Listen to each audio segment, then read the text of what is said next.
I'd like to thank everybody for tuning in to Tailor Made Woodworking, the Everyman Woodworker. I'm Brett Taylor, and today we're going to be talking about the 2.5-inch shop vac system, part one of a two-part series. In this build, I'm using Schedule 40 2-inch just regular PVC from the big box store.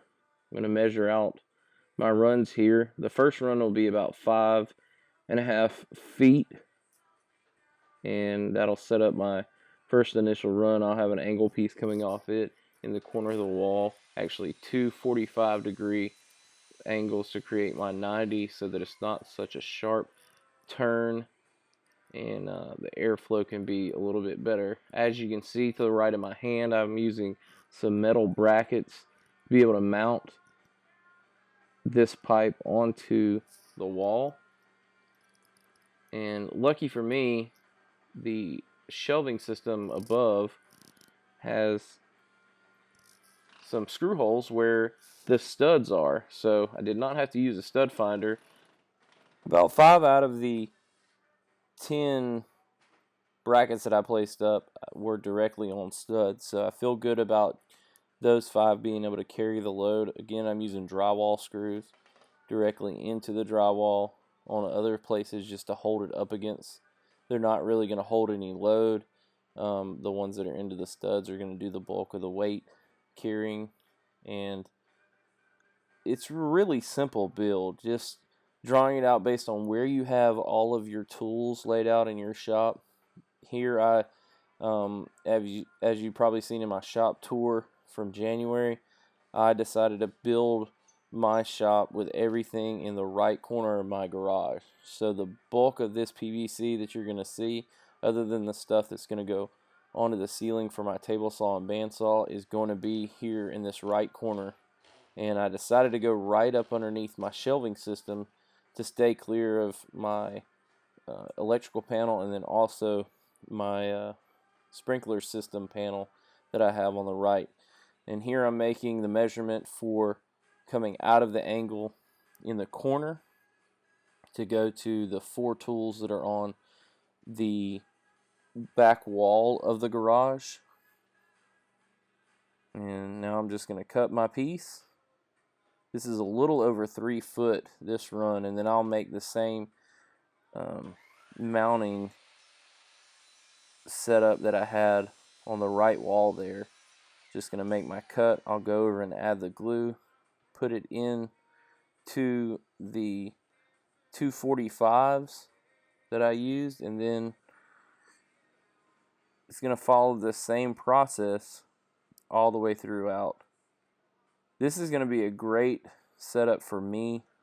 Personally, I've had real issues with dust collection in the past. My wife uses this garage and the left side of the garage to park in, and obviously dust getting on the car and all that stuff is not optimal. So putting in this system will help in keeping that away from the floor, keep it out of the air, and that combined with a dust mask will really help me prevent any breathing in of that type dust.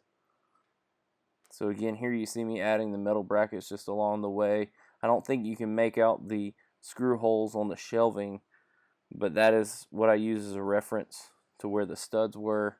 Then I'm just able to screw those in, the drywall screws directly into that, and that's going to be enough to use. I'm using 1.25-inch drywall screws, and that's going to be plenty to hold the weight. This is not overly heavy. However, when everything's added together with the connectors and then the runs down with the blast gates on it, it's enough weight to where, just drilling into drywall is not going to hold it. You're going to have to find some studs or use some type of anchoring system in the drywall to be able to hold it up on the wall. But again, I did this in a couple of hours, just this initial part 1 setup, and it really went smoothly, other than the fact that, as you can see in the video, it was pretty hot in the shop. I got some fans running and all that good stuff, trying to flow the air underneath the small crack I left in the garage door, but it was pretty hot here in Middle Georgia in July today, so that's to be expected. And then I'm just adding my T in here. This run will go down to a scroll saw stand that I'm going to have here in this corner. And then I'll be adding this T on this side, and it will go down to an oscillating sander. And then coming out of it will be another run that will go down to my wall-mounted router table that you kind of see the top of there in the bottom left hand of the screen. The blast gate, the orifice for the blast gate was too small to receive the 2-inch pipe. The outer diameter of the 2-inch pipe was 2 3/8, so I had to sand it down a little bit because the hole on the inner diameter of the blast gate would only take 2 19/64. So I had to sand that down about an eighth, a little over an eighth around the diameter of that, the outer diameter of that 2-inch pipe. And I had to do that on all of my runs down to my blast gates to be able to get those to fit in. And that's one thing I will have to say, be sure to wear some sort of mask, some sort of breathing mask, because that fine dust from that is just, you don't realize how much comes off of that PVC. And here you can see all the blast gates near all of my tools. This is how I had it laid out. Obviously, you configure it based on where you have tools in your shop. But I'd like to thank you for tuning in. Be sure to hit like if you like the video and subscribe. Every Thursday, new videos.